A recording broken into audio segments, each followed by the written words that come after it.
Hi, everybody, and welcome to the Fundamentalists podcast. My name is Elliott Morgan, and I'm here with my buddy Peter Rollins, who is coming at us live from Belfast, Ireland, as I talk to you from Los Angeles, California. And because you know us as those guys who are always on the cutting edge of pop culture topics as they are happening, we are here to talk about a movie that came out way earlier in the year called Barbie, folks. You may have heard something about it. It's become one of the highest grossing films in North America ever. It has surpassed the Avengers. It's made over $1 billion, and it is, who hasn't seen Barbie? And it has ignited a cultural conversation, and so we thought we would add to that by exploring perhaps a philosophical, psychoanalytic perspective on it, as far as I know, I guess. And so, Pete, this is going to be an episode where it's going to be heavy, folks. It's going to be compensatory toward the lightness and brightness of Barbie, a movie I happen to very much love. And Pete is going to walk us through various forms of, I believe, hysteria, ways of understanding it, what it is, how it's exemplified in that film. And as long as he doesn't say anything mean about Margot Robbie or Ryan Gosling especially, I think we'll have a really good time. Pete, how you doing? I'm doing good. That was lovely. Thank you. Yeah, I didn't see Barbie for a long time. I just didn't take an interest and thought, no, not really my kind of thing. And I kind of eventually was cajoled by a number of friends who are saying this is a cultural event. This is creating a Yeah. cultural conversation. And I would love to. They were even said, I'd love you to see it and then comment on it. And so I finally did the other day, and I was very intrigued by its central premise and thought it would be really fun to explore, as you say, from like a philosophical and psychoanalytic kind of angle. Great. So yeah, so what I was just sharing with Elliot before we went live, because this was my choice for topic, is I was going to say that I was wanted to kind of build a few theoretical concepts, look at neurosis, particularly obsession and hysteria, what those terms mean and what they look like. Then I wanted to look at this idea of we're all hysterics. And then from there, the third building block is what's called the Hysterics Discourse, and why the Hysterics Discourse is potentially emancipatory. And then connect that all, if anyone's lasted in 4 hours' time, to connect that concretely with the Barbie movie. So that's the plan. Elliot, are you up for that? I Are don't you know, already man. asleep? It looks like Yeah. you've just nodded off there. I gotta write this down because I was like, oh, you're gonna say it's gonna be good, it's gonna be great, and I can't wait. Hysteria, something Oh, about the the, what do you call universalization of hysteria, then the universalization, hysterics the discourse. discourse. Yes, Yeah, universalization, and whoo boy. yeah, and then Um, Barbie. and you didn't, and we didn't even suggest the mummy aliens from Mexico. Oh yeah, oh that's So brilliant. I had a that friend over who a Hollywood actor, no less, who was staying with me in Belfast, who was very into UFO stuff and yeah. was very interested in these Mexican aliens that dropped as he was here. And of course, me being a little bit more skeptical of such things was like unsure. So I don't know, has it come out yet that it's a hoax? Not that I'm saying it is a hoax, but well, has And anything come out? look, first of all, that can't not be a hoax, but this today is the day, dude. We'll get to Barbie or hysterics in a second, but apparently the guy who is a known hoaxer who Yeah, I presented heard these that. things, because I watched it almost live. Like I got wind of it pretty quick. I was probably similar to your friend who was like, "I'm on. No one is talking about this, and I'm seeing it not quite live, but like uploaded an hour ago, kind of deal. Like hadn't been translated yet into English." I was in bed at an Airbnb. It was late at night. I was a little high, shockingly, and Mm. I was cracking up. And I was like, babe, you gotta get in here. This is unbelievable. And when they started literally unboxing the aliens, I was like, this is incredible. I was like, this is the most beautiful thing I've ever seen. You were what? And So this was live. You were watching it actually as it not happened. No, not not quite. Okay, quite sorry. live, No. yeah, Yeah, but yeah. definitely like I was like, is anyone talking about? Why is no one talking about this? And then I was like looking at him, and I was like, that's so. It just didn't look. It didn't look. Anyway, Yes, today, as it of didn't look today, like as if it wasn't fossilized that it would work very well as a person or yeah, as a yeah, like no joints. And I think that's so perfect. yeah. But And because three maybe they fingers walk is actually funny. very hard to do things with. I mean, like our opposable thumbs Yeah, are largely responsible for tool making. If you got three long right. fingers, it's going to be really hard to. Right. So they can't walk and they can't really grab things, but they're more advanced than us. Yeah. So anyway, today we're recording this on September 18th, so in case it comes out a little dated sounding, but the today the guy is doing a live stream where he's going to do X-rays of the bodies and prove that they are in fact aliens. So I look He's forward to actually going to seeing. do he's doing or he's already done these. He's Uh, going to it show them. it is today. I don't know what time, but I want to say it's. I have no idea, but yeah, he'll be showing. And but people have already seen the X-rays, and people are going like, it's not. It doesn't prove anything. But anyway, yeah. So Yep. it's wonderful. So anyway, I won't take up more time. I just wanted to throw in my the contrast between the depth of our topics is very fun. Okay, Very good. hysteria, Well, okay, neurosis. let's get into it. Yeah, so and the reason why I'm interested in neurosis is because actually, without kind of going into whether I like the movie or not, and some of the more cultural things, there's something very interesting about I think the core of the movie that is actually really is very very interesting, and that's what I want to kind of hit on. That's and in order to kind of understand it, I think we have to start with neurosis and we have to kind of, do a tiny bit of history of this term neurosis. So I'll start here and see, say you can jump in and add things and whatever as you go.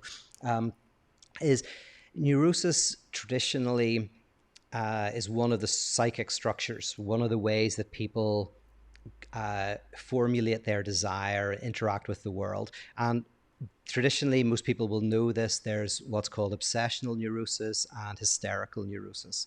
And hysteria, obsession was always kind of historically associated with masculinity, not with men necessarily, but with masculinity. And hysteria was associated with femininity, not exclusively, but partly. And you can kind of understand why, in a sense. So, if you take a very basic example of what a typical non pathological obsessive looks like, that's somebody who is really into myopically interested in something like sports, for example, or stamp collecting or computer programming. It's somebody who Ufology. ufology exactly, and they know all the stats and they get really into it and they kind of like almost dedicate huge amounts of their lives to, as I say, either collecting stuff or collecting statistics or watching their football match or doing computer programming or gaming. Gaming's another one where they'll Yeah. spend 8 hours a day gaming. That's a kind of obsessional trait, symptom. Doesn't mean you're an obsessive if you do those things, but you can guess that someone maybe has an obsessional dimension to them.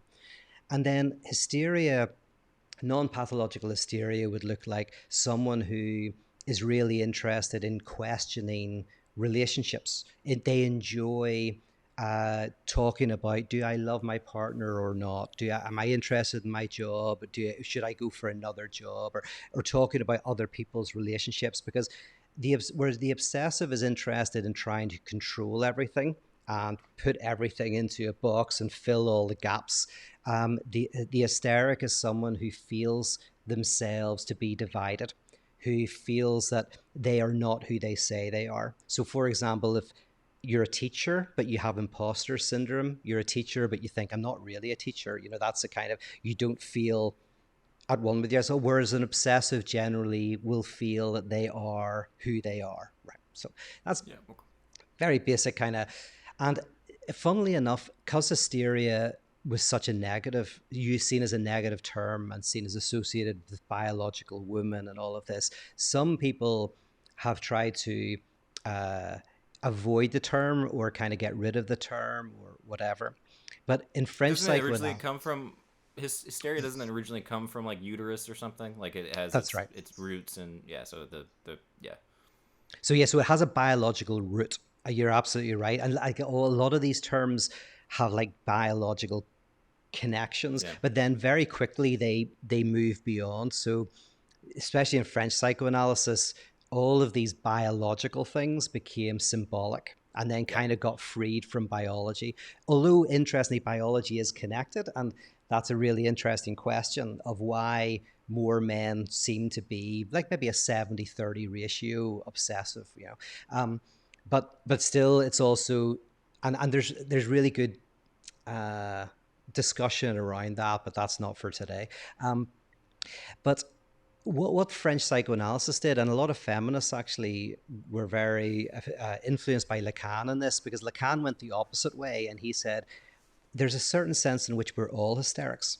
Hysteria is, while you might kind of initially was associated with the feminine and the female body, there's a certain sense in which it is true. It's truer than obsessive. The obsessive is the one who tries to hide their dividedness, right? They're always trying to collect to fit things in, where the Hmm. hysteric is actually someone who realizes that we're never quite who we think we are. We are divided subjects. We're subjects who love and hate, who want to be with somebody and not want to be with somebody. Who, like, that's actually part of what it is to be human. So that's the kind of universalization of hysteria that you see in psychoanalytic theory. And this brings me, we're actually going quite quickly here. We'll get to Barbie quite quick. Um, It's easy uh, stuff. You know, it's it's like easy stuff. it's simple. Yes, absolutely, absolutely. We're gonna be done And in 15 then, minutes. oh yeah, perfect. Well then, Lacan famously, well, not famously, like nobody knows this, but within certain circles, famously in Seminar 17, world famous Seminar 17, he outlined what's called four discourses.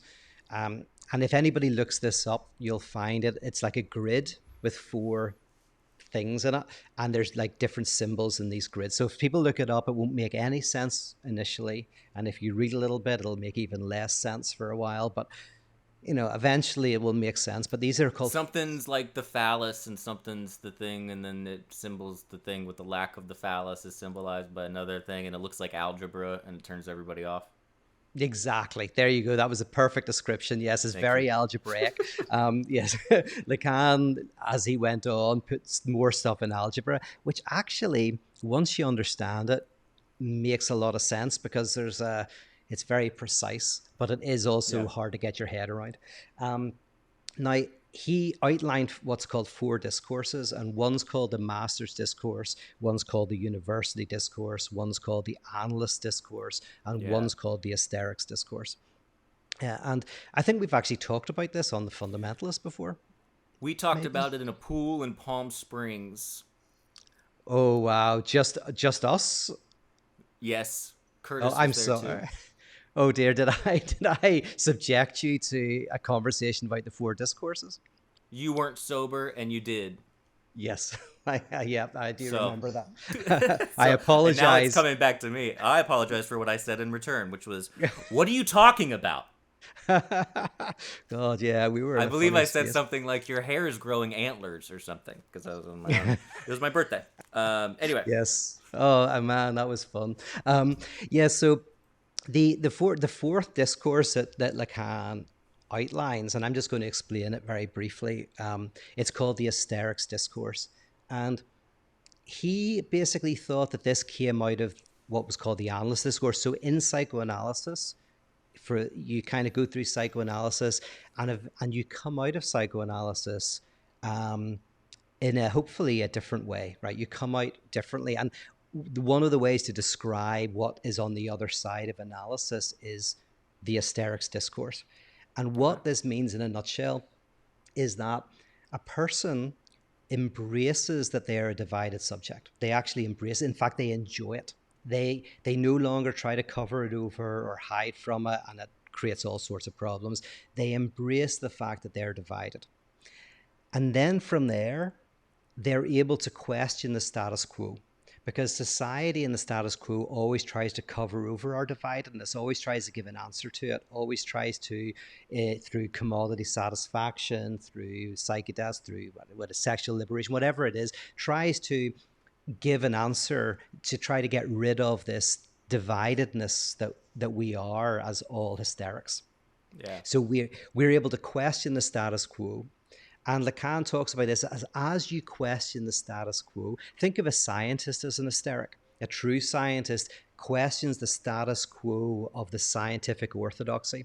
And then there's an orthodoxy, and they start to question it. They question, question, question. And then out of that questioning arises new knowledge, new kind of information arises from this questioning, right? That's kind of the hysterics discourse. And what's interesting about Barbie, which is quite good, is that at the beginning you realize that Barbie Land is every antagonism is covered over. It's just happiness and joy, and there's no sadness and da da da da da, right? And then Barbie, the main Barbie, starts to feel discombobulated, right? Starts to think about Yeah. death and stuff like that. Then she goes on this great quest, and when she comes back, the Kens have taken over, right? So the interesting thing about Kendom and Barbie Land is they're different ways of trying to cover over antagonism. They're different ways of trying Nice. to, yeah. So in Kendom, it's basically male and female have very precise places and da da da da da. But they come back, and the Barbies have all kind of fallen foul of this. They were kind of fallen foul of Barbie Land, to be honest, but now they've fallen foul of Kendom. And what the cure is, how they get the Barbies to wake up, is to realize that they are divided subjects, that they're hysterics. So there's all these speeches of, well, you want to be a mummy, but you don't want to remind them of their mummy. You want to be pure, but also you have to be impure. You have to, so they're kind Yeah. of saying about all of these. And then what wakes the Barbies up is that they realize that they are divided subjects, they're hysterics. And then from that position, they then interrogate the status quo kendom, which is hiding the antagonism, that we are hiding the hysteria. They question that. That breaks it open, and a new possibility arises that isn't quite old Barbie Land, and it's not kendom. It's a possibility for a different way of organizing society. That's quite that. So in a way, the hysterics discourse, which is quite a complicated idea, is quite well articulated in the Barbie movie through the waking up of Barbies by the embrace, by the symbolizing of their hysteria, of their dividedness, which allows them to question radically the kendom status quo, which then allows for the beginnings of a new type of civilization, which they don't describe. That's the beautiful thing about the end of the movie. It's not like they don't go back to Yeah. Barbie Land. They don't get. It's almost like, and it's not even, the men aren't going to be allowed to be in the Supreme Court. Like, it's almost like we have to work this stuff out. Now a new form of discourse has to arise. A new form of society has to arise. And I gotta say, I was suspicious about whether Barbie would be any good. That bit of Barbie impressed me. I loved it. Yep. Similar thing, because look, we're not gonna. I mean, no one likes to be preached at and said, too many moralisms, especially when they're over the plate so hard that you're kind of like, okay, we get it. I felt like the way they handled basically everything in that movie was wonderful. I really want to watch it again because some of the stuff I wish I would have seen it as closer to when we were talking about this as you did.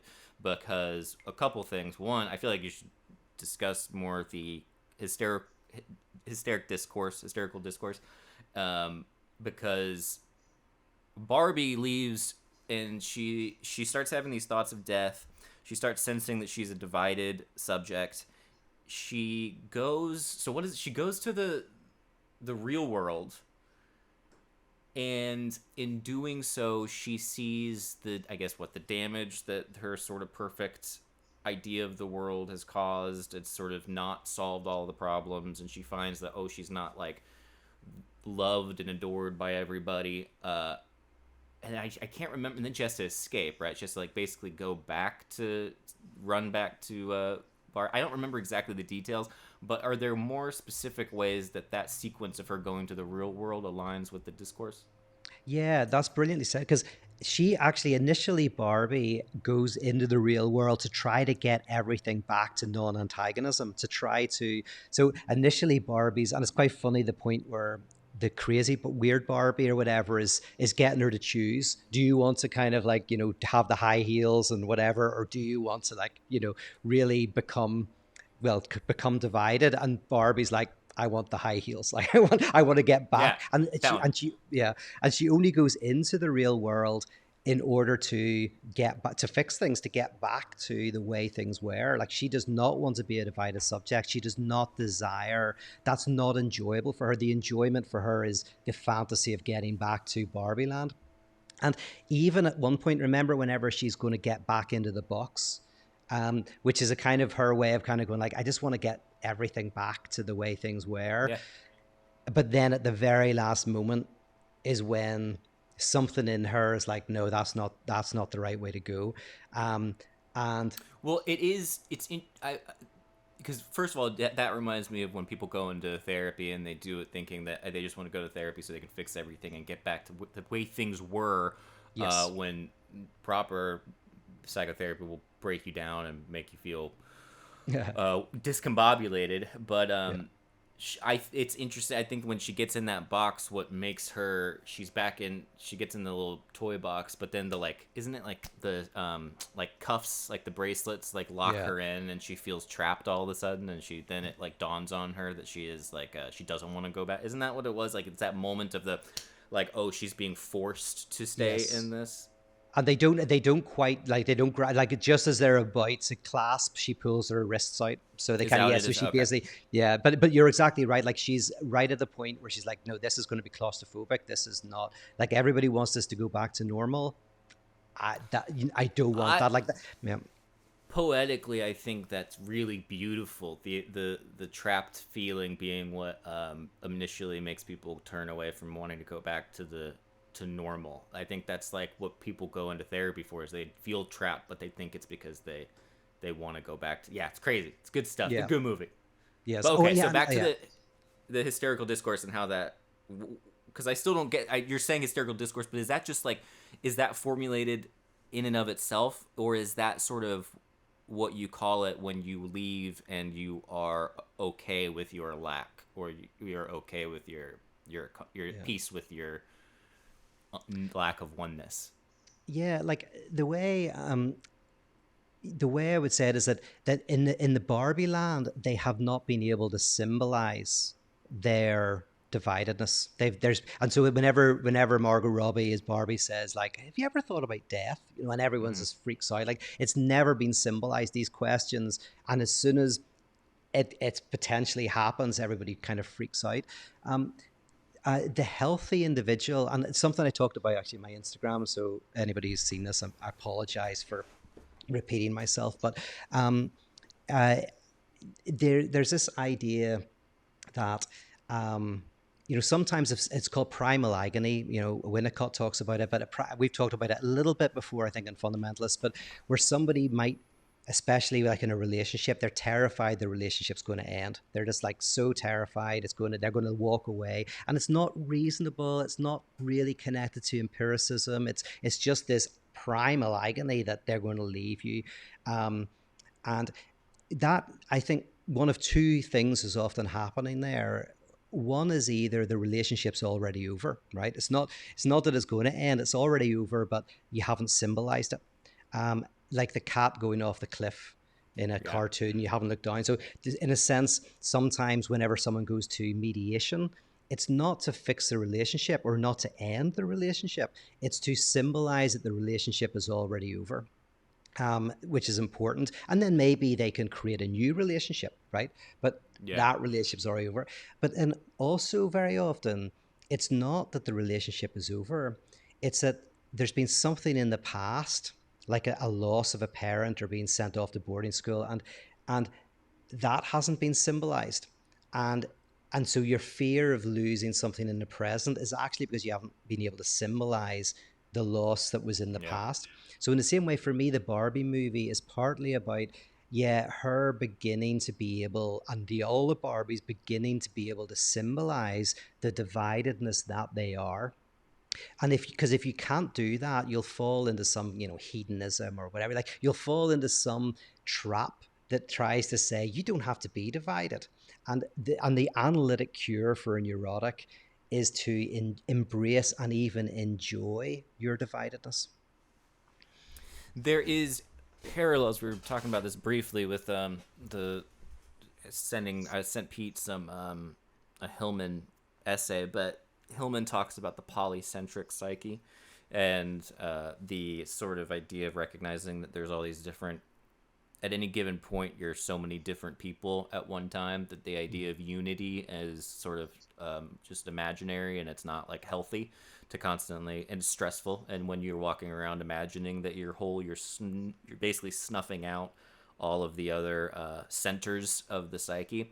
But there's something very similar there, where it's like when you can understand that you are made up of this lattice work of things, it's far more freeing than having to walk around and be like, I'm this person, I'm Barbie, or I'm Ken, or I'm whatever, because you don't know who you're going to be any second from the Yeah, no, next. because It's fun. yeah, it's like it's trying to we tend to consciously try to overcome the antagonism, but actually the real challenge is to enjoy it, right? So we're always trying to overcome it by the next product, the next car, the next this, the next that, but actually somehow enjoying the antagonism is where I think real transformation happens. And again, within the Barbie movie, it's not just that they enjoy the antagonism, it's from that position, they're able to actually question the status quo. They're able to challenge the Yeah. status quo and create something new and better. I think too, there, yeah, because you can't jump straight into enjoying the antagonism or enjoying the lack of wholeness, because you ever meet those people who pretend to do that, and you know that they're not really doing it, but they're kind of Yes. acting like they are, and they're like, I think they're called like teenagers or something, but no, it's not teenagers. But like, like when you see somebody who kind of has that, like, I'm really deep and just like, I just can't, I'm so complex, like those people, or like, I don't know, man, you just seem like you want to seem complex. But anyway, that's besides Yes. the point.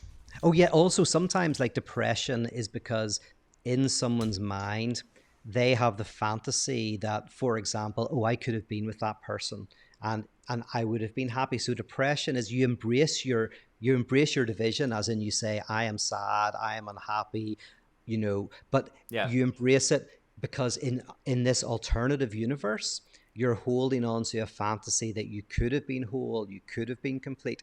And actually what you need to do is you need to, through analysis, like disillusion yourself of that fantasy and realize that even if you say were with that person, it might have been good, but it would not have gotten rid of your alienation. And once you realize that, then this kind of like emo depression can begin to lift, and you can, because the whole point is to because the emo does enjoy their depression, but it's connected to a fantasy maybe of some of a bit of another life that they don't have. So yeah, Yeah. that's how does one embrace division and alienation even in one's fantasy life? And I that's a remember challenge. when Yeah. I used to have a crush on Grace before I married her, which is good. You want it to go in that order, not the Yeah. opposite order these days. But yeah, I remember my therapist being like, "It's not, you don't, it's not going to be that great." And I was like, "I hear you." And then I just ignored him and then married her. And it turns out that he was wrong and you're wrong, and I never feel isolated. I'm not like Yes. those other guys. I feel whole and complete all the time, which is cool. And that's why I That's a good have to that's a sit good here and message for fidget us to with give. this. You should Yeah. sell a product with that message, and is there something we can buy to have the same thing? Yeah. I'm whole and complete. Yeah. But yeah, we'll do some product. We should do products for the fundamentalists that are really very funny. We could Yeah. probably come up with some good T-shirts that say things like that. Yeah. Um, so so the neurotic, two types of neurotic. There's the obsessive and the hysteric, according to Lacan. Is that correct? Yeah, and there's Of course, the blurred lines and not being too fundamentalist about it, but yeah, well, although the Lacanians are quite strict about it, but there's a third one which is phobia. Phobia is so I each oh structure really? in is kind of like you've got the obsessive, you've got the hysteric, and then you've got the phobic. And the phobic is, yeah, it's a fuzzy one that's kind of somewhere in the middle. And then you with perversion, the standard ones are sadism, masochism, fetishism, but there's voyeurism, exhibitionism, and then psychosis. You've got paranoia, schizophrenia, mania. So that's your nice little gamut. Pick your poison. And they each have a discourse. So does that mean that when you're is the idea of like a proper Lacanian psychoanalysis that the analyst is actually consciously engaging with one of these discourses, very they're a particular structure, and then trying to give therapy according to that structure? That sounds very intense. Yes, well, that is partially so. The four discourses, they don't explicitly deal with psychosis, perversion, whatever, but they talk about hysteria. But you are right that an analyst, and especially in the French tradition, post-Freudian, they'll try to in the French tradition especially, how you talk to somebody who's psychotic is very different to how to talk to somebody who's neurotic. Yeah, and so that's the only reason why that's why most psychoanalysts don't like the DSM, because it's not about pathologizing with 500 different symptoms. It's basically going like, there's basic things like if someone's psychotic structure, they don't like to self-question. There's very little self-questioning, whereas a neurotic structure loves to self-question. So, but if you question as a psychotic, it's not that. It can actually be very damaging, So yeah, they keep in mind. But the funny thing is about analysis is there's a certain sense in which you could say that the challenge is they want to hystericize every position, right? Which means you want to cultivate a curiosity in the person where they start to ask about themselves, their own unconscious, their own dividedness. So that's why I think in the four discourses, the Hysterics Discourses, it's a universal, because whoever you are, you aren't who you are. That's the truth, even for a perverse or psychotic subject.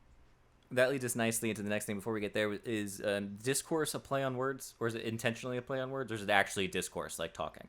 Just curious if that was Lacan being clever, because I like when they do that. He's always being clever with words, but you told me discourse as being off course, like a discourse or a discourse. I mean, I think that's a great connotation to it, because each of these are miscommunications as much as they're communications. Like each of them has impossibility built into them. So I think there is a good play on words there. And they ultimately are about, yes, discourse in the widest sense of different modes of like different underlying structures of communication. And each of them are connected. You start with the masters. I mean, this is controversial, but I say you start with the masters, you go to the university, and then the inverse is you go to the analysts and then to the hysterics. And they each describe a form of being in the world, I guess you would say. What do you mean it's controversial, and what do you mean by what you mean? You go from those things like in order, like you go from what? The masters to the university, to the analyst, to the hysterics. And what do you mean by like that? Those are the discourses.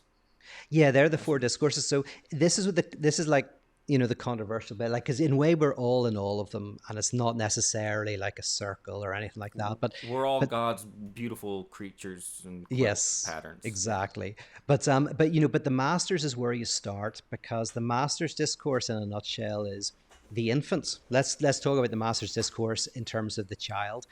The masters discourse basically says that the infant encounters a prohibition, right? Which is you can't sleep with your mother. Well, you can't be with your mother. You have to go out into the world and be a person. You can't have private enjoyment the rest of your life. So there's a prohibition, and then the infant tries to interpret what that prohibition means. So they generate knowledge, and then there's always something missing in that knowledge, which generates desire. And the person who gives the order, the master who gives the no, who says you cannot, is actually a divided subject. So that's what the master's discourse is. It kind of starts everything off, and then all the discourses kind of like fall out from there, I would say, cool. in a kind of like in a beautiful array, dizzying array of spiritual and psychological transformation is what you meant to say, I think. Um, Perfectly. Thank you.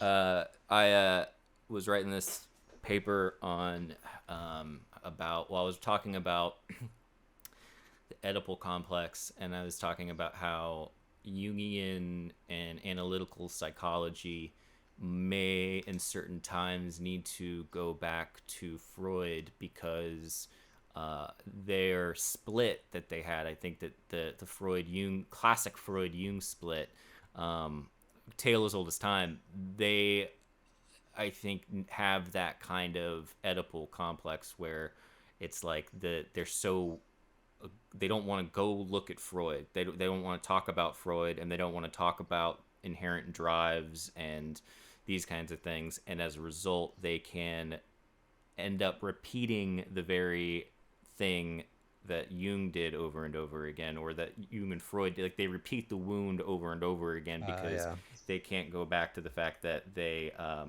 like, Freudian psychoanalysis has grown in so many ways, and in many ways analytical psychology has stayed a little bit more stagnant. Not in all the ways, but in some ways. And it was a fun little, like, thing of being like, oh yeah, the Oedipal complex, of course the Jungians aren't going to be wanting to do that, because I think they engage with it a fair bit of time sometimes in certain areas. So Yeah, that's that's very what I had good. to say about that. Yeah, that's very It's good. not a It's new very interesting. idea. It's Yeah. not. Yeah, other people talked about it. I was like, oh yeah, that is. When you see it, it was in a on this eco psychology thing, and I was like, oh, this is like another area where it kind of pops up, where it's like, oh yeah, that is a good. That idea does make sense. Anyway, let's talk about Ken. Oh yes, yes, yes, yes. So I loved him, and I love Ryan Gosling. He's just like me. What is the meme? He's literally me, and I thought he did so good. Anything about his character in particular that doesn't apply or applies differently than what you already talked about with Barbie? Because it feels like they were both doing complementary little journeys. So I don't know if there's anything there. But what was your thoughts? Anything unique about him? Yeah, I mean, it was very good, and there's really interesting stuff there, and that's where this is where it gets a bit more messy in my head because um, there's elements that were kind of really interesting. So, for example, courtly love was a very big theme in the movie, and courtly love is where, which is really the basis of the Western notion of love, and is that there is a lady who is inaccessible. Usually, she's married to somebody else, a lord, and a knight who falls deeply in love with this lady and will dedicate his life to Yes. achieving tasks for her, and for only a gaze. He will slay dragons, he will fight Yeah. wars, and all he wants is. And Jacques-Alain Miller said this beautifully uh, uh, in I think it was the beginning of television, but that and all the knight wants in return is the mere glance from the lady, and that Yeah. basically gives him life. And also the interesting thing about courtly love is in its most extreme forms, the lady and the knight never have sex. They never have even. It's never even like a very any sexual in a sense. Everything's sexual, and yet without except for sex.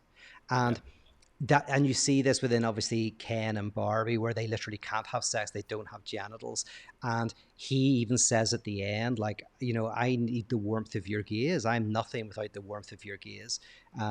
So there's loads of really interesting things about courtly love, and this relates to all interesting notions of both love and also sadomasochism, and also like all Yeah. sorts of interesting And things come sex. out of that.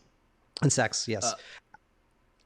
it also reminds me of that guy in Game of Thrones. I don't never remember his name, but he turns into rocks. Basically, he gets all Oh scaly, yeah. rocky skin, and he like is in love with Daenerys, but is always protecting her and all that stuff. And they repeat Yes, the same yes, motif that's an thing again and example again. of courtly love. Yeah, exactly. That's a great example of courtly love. Yeah. And Courtly Love is different from Courtney Love, the ex-wife Yes. of Kurt Cobain. Yes. Okay, cool. Just want Yeah. to make sure we Every follow time through. I say it, my accent, everybody thinks I'm saying courtly love. Takes a Amour second. courtois, as they call it. Amour Yeah. courtois. Oh Um, yeah, that'll go. Yeah, say it yeah. the more pretentious way. Yes. Not that that's pretentious. Uh, yeah, that's so, yeah. exactly. After you, please. Oh no, no, go ahead. Honest. Oh, who you called me? You called my bluff. I had Oh nothing no, to say. I'll jump in. I'll say Yeah, something, and then yeah. The only thing I was going to say about this, because I'm very interested in this idea of amour courtois. I find it fascinating. I don't know if we've ever done an episode on it, but we really should. But um, this is one way of covering over the antagonism. Because one of the things that happens in courtly love is, of course, the woman, traditionally the lady, experiences herself as the object of desire, and the male sees her as the object of desire, and covers over this covers over self-division, because the woman who is kind of the one who will be sacrificed for completely, that can feel amazing, that you can feel divine, it feels so powerful, it's very sexual, it's very powerful. And that's what Barbie has in Barbie Land, is, all the Ken's desire potentially is what fuels the non-antagonism of Barbie Land, is that, all these men who kind of like just live to be seen by Yep. Barbie. And although it does say like Barbie doesn't need Ken, but Ken needs Barbie, but there is a way of seeing this as courtly love, which is the whole reason why the woman can't, like, so the stereotypical idea that a woman to look beautiful takes a lot of work, takes a lot of money to, do your hair and clothes and makeup, but also women have the pressure of having to make it look effortless. So the fantasy Yeah. is, I look like this and I don't need your gaze. I have, and yet the truth is, of course, the gaze does fuel this idea that I just look like this and I go through the world without you. So courtly love is, you could say that the Kens are desire factories. So the woman Barbie kind of creates desires within Ken, and then they enjoy consuming that desire, and that covers over the dividedness. And so again, what Barbie has to do is encounter, which is very traumatic, is the fact that courtly love, while it's very intoxicating, it's a lot of fun. Um, Ultimately you still have to realize that you're divided, that you are that you are, and that again is an interesting, I think, it's like it's the idea that the toughest thing is to embrace normality, the toughest thing is to embrace finitude, but also that's where real relationships and real life begins.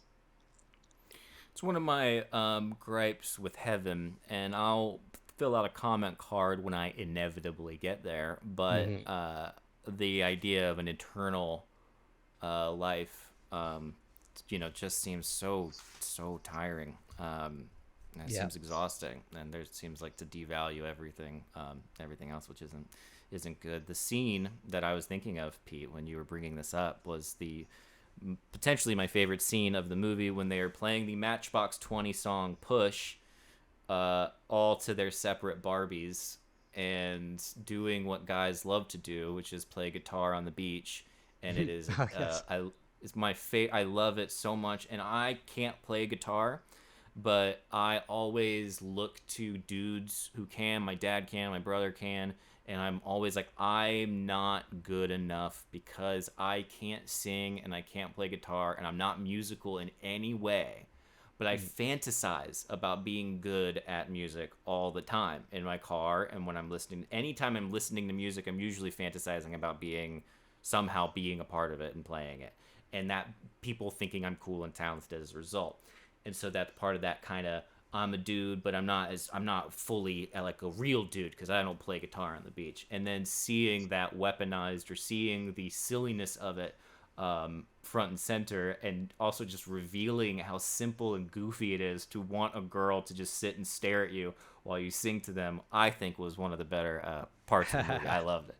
It was Yeah, great. that's true. It's like it's always so difficult because, like, a lot of this is, we're all pathetic deep down. I mean, but that's kind of an Yeah. expression of courtly love, in the sense of, like, the guy wants to, show off that, the amount of effort and time that it requires to be good at a guitar. So it's more that, like, it's not the song, it's going Yeah. like, it took me, 10,000 hours to be this good. So it's kind of like, it's it's technically it's like, the gift is the sacrifice, the amount of sacrifice to be this guy, and I'm giving Yeah. you that sacrifice, and then the woman kind of accepting the sacrifice. But um and it's so it's a complicated thing because there's also this real silliness and pathetic.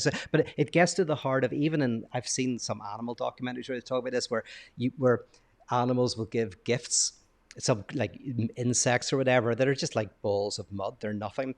But like, we give gifts that are nothing, like flowers are in a sense the least utilitarian thing. Like, the way they make jokes about whenever you're at the start of the relationship, you buy maybe lingerie and flowers and stuff, which are basically non-utilitarian. And then after you've been going out with somebody for a lot of years, you buy dishcloths and, a washing machine, right? So there's something about the non-utility that in one sense you want to give a gift that has no utility at all and yet shows a massive amount of sacrifice. And and so supposedly that's it. Yeah, that's part of courtly love anyway. But it did send that up, and it's kind of good to send courtly love up. It's very intoxicating, but actually, potentially, it's only when you get beyond courtly love that you can actually have a real relationship. So I think sending it up, that scene that you like, is almost a send up of that, which is part of, again, maybe the beauty of the movie. It's like they get to something better at the end, or even potentially better. They don't really show it, so they don't get to something better. Yeah. It's a possibility of something beyond courtly love. Because I forget the final like moment when she is walking into the real world or something, but I don't remember. There was something about it that surprised me. What does she do? She walks in and she starts talking about her. Was it a period or was it something? Gynecologist. She goes to her gynecologist. Gynecologist. Okay. Yeah. Well, whatever. Won't go into that, but I don't know. We won't. I don't want to get into the psychoanalysis of gynecology. Oh yeah, but I mean but that's a really. You talk about perverse structures. What, going into gynecology or gynecologist? The vagina. Okay. Yes. Nasty. But that was. I mean, yeah. What did you think about that last thing? Because it's in like that was obviously quite insightful as well. Like it's almost like now she's human. Like that's it. Like she's not on the pedestal. She's not sublimated. Now she is a woman. Yeah. At that point, they could have done anything. I was so overjoyed by and honestly relieved, because there is something about going to see movies like that, like we were talking about, where you're like, don't like, let's be fun. This is supposed to be fun, and they hit that on the head. My favorite part was when Michael Cera talks about, man, when these guys figure out how to build a wall to the side and not just upward, we're going to be in big trouble. Do you remember that? And it cuts to them, and they're just stacking a brick wall directly upward, so it's just one column. That's right. When they figure out how to build that wall sideways, oh boy. Oh man, I was like, that guy's killing it. Michael Cera, treasure. If you were not into analytic or continental philosophy, but we're instead into analytical philosophy. So say, hypothetically, we call this the philosophy of Barbie, right?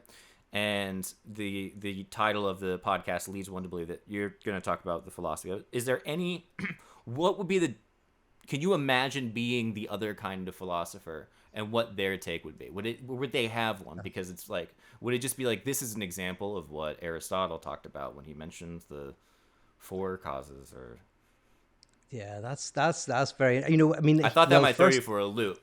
Yeah, that's like, good. That's good, because I'm going to say something probably rubbish now, which is good. Not everything I say is rubbish, but the thing about analytic philosophers in general is they don't generally analyze cultural artifacts. So now, and I'm sure I want to be proven wrong, and I know there's some like Richard Rorty is a good example of somebody who would, and there's others, and there's a few. There's a guy who's a Heideggerian. Anyway, but often, a philosopher, an analytic philosopher, just doesn't analyze, say, cultural artifacts. So I don't know what they would say about the Barbie thing. Yeah, that's fair. That's a very funny response to just be like, they would never touch this. Yes. They don't do what we do, so yes. Where we just and they would like that. They'd be like, the handcuffs are like the trapped feeling that she has. Sorry, they would say about me. They would say about me, listen, that's just literary theory or something. So they'd be like, yeah. Philosophy does more serious things, but I think this is very serious. And on that last scene, I like that's a beautiful series because this is a beautiful difference between sublimation and and an idealization. So to idolize somebody, which is kind of courtly love, is to make them almost non-sexual. That's kind of what the beginning of Barbie Land is like they're just, you idolize somebody and they are the perfection. To sublimate somebody is to see within their humanity something that stands in the place of the sublime. So Alenka Sapancic, she gave the perfect answer to, if someone says, "Why do you love me?" She gave the perfect philosophical answer, which is, "Because you remind me of you." And what Sapancic means is, in love, the concrete, fleshly kind of person and all of their defects and all of their everydayness coincides with them as a type of instantiation of your deepest desires. Like they both, the you of their flesh and the you of their sublimation of your fantasies and your desires coincide. Because if it's one, if they're just the idolization, then you can never get close to them, or your desire will dissipate because they can never live up to it. And if they're just a normal person like anybody else, that's not love either. There's this coincidence of the two. And again, in Barbie, at the beginning, it's kind of like idolization of Barbie. And when she goes into the gynecologist, it's kind of going like, she's beautiful and she's whatever, but she's like, she's human. There's a kind of sense in which, and again, it doesn't go into this, but if the movie kept going, it would be like, okay, what do Ken and Barbie look like as two human beings? Yeah. It's like the person. I love that because it reminds me of you. It's like the person takes part in the Platonic ideal of the person. See, there's a philosophy. That's a philosophy. Yes. Oh, and you know what? As soon as you said that, I was going like, maybe an analytic philosopher would do that. That's good, and that's a good comment. Yeah, but that's it's an interesting comment. Thank the Platonic I'll ideal. Be here all day. Yeah. The looking also at the it does follow. She follows kind of the archetypal pattern of the feminine with the virginal beauty that is untouchable, and then she eventually lands at sort of the maiden. But she does so by having contact with the crone, who is the older woman, and that is like the inventor that's trapped away. So she goes through. You see the phases of the femininity. Here, tell me more, because that's a very Jungian thing, and I know less about that. But that's interesting to me. Those archetypes. Talk to me about that. The moon. You know the moon. I've heard of it. Phases of it's it's a satellite. It's hollow, but they shine different lights on it at different times, and it shows the different the new moon and the full moon. The full moon, I think, is supposed to be. I think that's where it comes from. But yeah, there's the Virgin, and then there is the Kore goddess, which is the kind of I think the Kore is somewhere in between the Virgin and the Maiden. A Maiden would be closer, or no, I think Kore is the maiden, but that's when you get into like Artemis. So like Artemis was sort of like a strong woman who didn't need anyone, and she lived in the woods and did her own thing.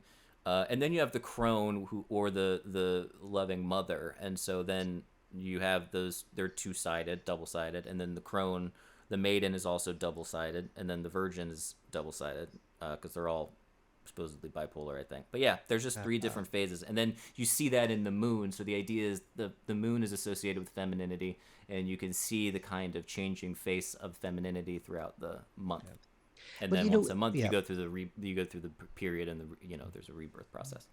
Well, this touches on what we talked about at the very beginning. I mentioned and said we wouldn't talk about, but this is a good point to bring up in light of what you said. Is like, when I said that hysteria and obsession potentially has some biological dimension, although it's divorced from it, one can make the argument that to be a woman is to experience very much changes in your body all the time, and including changes from being, in pregnancy, and also in terms of like menstrual cycles. And so there's to be female is to inhabit a body that you're very aware of and are very aware of changing, whereas a male is often like you kind of everything's pretty much the same, right? From a dumb block, and you're gonna stay a dumb block for the rest of your life. Yeah, until you die. And, so even whenever, you have a child, whenever you don't have a child, like the woman is, their Mm-hmm. body is changing and they're changing. And so you could say one of the reasons why kind of a certain form of neurosis seems to be more prevalent in women is because to be a woman is to experience yourself as changing, always changing. And, Yeah. and to be a Yes, man always. is to be a man is kind of, that's why you kind of say that a woman often feels like, or the feminine often feels like they are curators of their femininity, or they are custodians of their femininity, that they experience it as something that they hold, that they can change, that they can play with. Whereas a man pretends that he's a man, pretends to himself. So a man doesn't feel his masculinity as something that he holds and that he changes. So it's again very common if you see uh, what men wear often is the same thing. And actually, if a man changes his outfit very dramatically, often his friends will laugh. He's like, like Yeah. if you're wearing a hat now, right? You're a hat man, Right.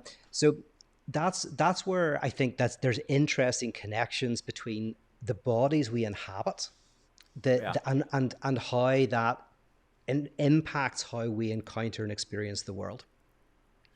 Um. Yeah. Absolutely. Yeah. What was I gonna And think? that's What was I why, by the way, thinking? the feminist, the kind of Lacanian feminist idea is that hysteria is closer to the truth. It's going like that experience that the feminine body Yeah. has is actually the truth of everybody. But it's a truth that is sometimes harder for the obsessive to touch.